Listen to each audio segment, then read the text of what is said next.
இப்ப இந்த நெல்லை பார்த்தோம் அப்படின்னா இந்த வெரைட்டி கோ 50 நட்டு 21ல இருந்து 23 நாள் ஆகும். ஆனா இப்ப இந்த வயல்ல பாருங்க களை இல்லை.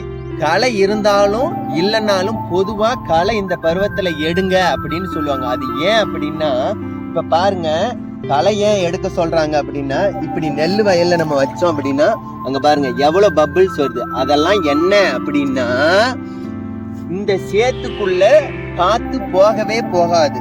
ஏன் போகாதுன்னா தண்ணி நிக்குது. இந்த மிதிக்கும் போது இவ்வளவு பபிள்ஸ் வரது காரணம் என்னன்னா அந்த வயல்ல இருந்து CO2 மேல போகும், ஓட்டு உள்ள போகும்.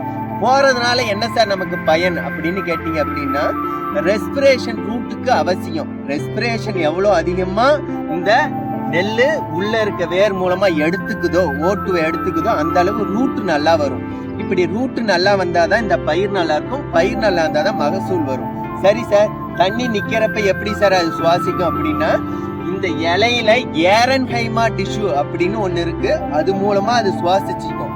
ஆனாலும் அது பத்தாது. அதனாலதான் ஒரு 21ல இருந்து 25 நாளுக்குள்ள ஒரு களை எடுங்க அப்படின்னு சொல்றது. இந்த மாதிரி மிதிக்கும் போது ஓட்டு வெளியே போய், அதாவது CO2 வெளியே போய் ஓட்டு உள்ள போகும். அதனால ரூட் ரெஸ்பிரேஷன் நடந்து ரூட் எல்லாம் நல்லா வளரும். அப்படி வளர்ந்ததுன்னா ஆட்டோமேட்டிக்கா செடி நல்லா இருக்கும். செடி நல்லா இருக்கு, பயிர் நல்லா இருக்கு அப்படின்னா மகசூலும் கூடும். ஸோ அதனாலதான் களை எடுக்க சொல்றது.